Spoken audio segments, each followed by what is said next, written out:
ज्योतिर्मय media house सविनय सादर करत आहे श्री अरविंद आणि श्री माताजी यांच्या तत्वज्ञानावर आधारित एक चिंतन, पूर्णयोगाचे अंतरंग.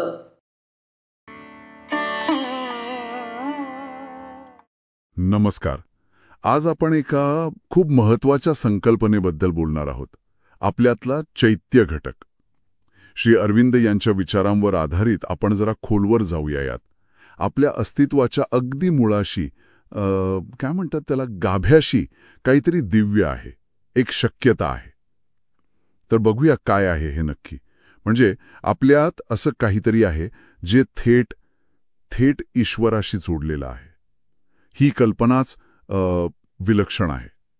पण मग हे नक्की काय आहे आणि आपल्या रोजच्या अनुभवात ते इतकं सहज का नाही जाणवत आपल्याला? चला जरा समजून घेऊया. हो, नक्कीच. श्री अरविंदांच्या म्हणण्यानुसार हा चैत्य घटक म्हणजे आपल्यातला तो शुद्ध अंश आहे, जो थेट देवाकडून आलेला आहे आणि त्याच्याशी सतत जोडलेलाही असतो. हे आपल्या अस्तित्वाचं खरं केंद्र आहे असं म्हणायला हरकत नाही.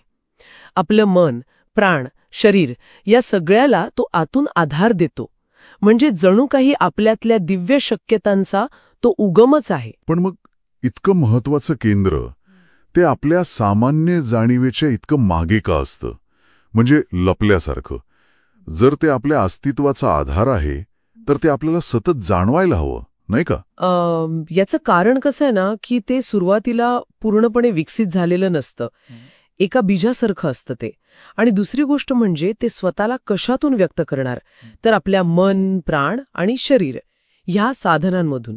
आता ही साधनं म्हणजे मन, प्राण, शरीर ती स्वतःच अपूर्ण आहेत, मर्यादित आहेत. त्यामुळे त्या चैत्य घटकाची जी मूळ शुद्धता आहे ती या साधनांच्या गढूळपणामुळे झाकली जाते थोडी. जोपर्यंत ही साधनं शुद्ध होत नाहीत तोपर्यंत त्याची पूर्ण अभिव्यक्ती होत नाही. अच्छा, म्हणजे आपल्या मर्यादाच त्याच्या प्रकटीकरणात अडथळा ठरतात. हे खरंच इंटरेस्टिंग आहे. मग याची वाढ कशी होते? हे तत्व, हा चैत्य घटक विकसित कसा होतो? काही मार्ग आहे का? हो, आहे ना. याचा विकास होतो ईश्वरानुगामी अनुभूतींमधून. म्हणजे अशा खास वेळा किंवा क्षण जेव्हा आपण आपल्या नेहमीच्या पातळीपेक्षा जास्त खोल जातो किंवा उच्च चेतनेचा अनुभव घेतो. समजा निसर्गात खूप शांत वाटलं किंवा एखाद्या कलेतून खूप आनंद मिळाला किंवा अगदी निस्वार्थ प्रेमाची भावना.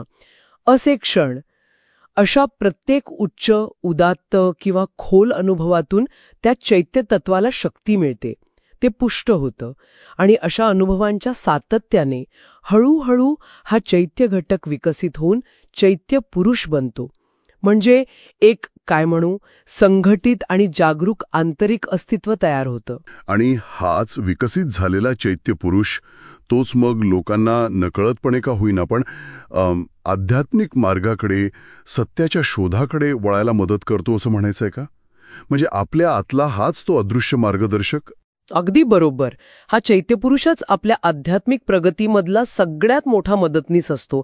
पण अनेकदा तो पडद्याआडून काम करत असतो ना, त्यामुळे कळत नाही आपल्याला की नक्की कोण आपल्याला आतून प्रेरणा देतंय, कोण दिशा दाखवतंय.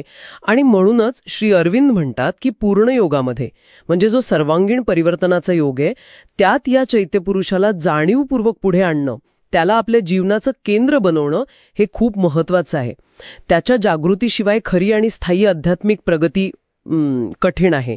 हे फक्त तात्विक नाहीये, तर साधनेसाठी अत्यंत गरजेचं आहे.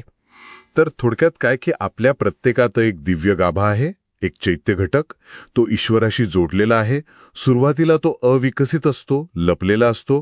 पण चांगले अनुभव, आध्यात्मिक अनुभव आणि जाणीवपूर्वक प्रयत्नांनी तो वाढतो आणि मग चैत्यपुरुष बनतो, जो आपल्या जीवनाला दिशा नेऊ शकतो, आपल्याला आतून मार्गदर्शन करतो. बरोबर?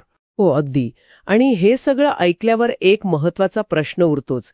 श्री अरविंद म्हणतात की या चैत्य पुरुषाला पुढे आणणं किंवा अग्रभागी आणणं म्हणजे नेमकं काय?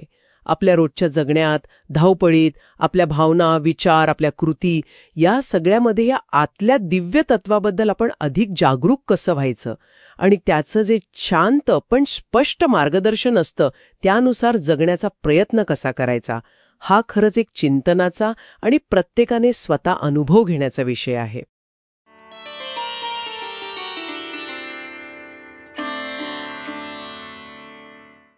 धन्यवाद. उद्या पुन्हा भेटूया आपल्या ऑरो मराठी चॅनलवर.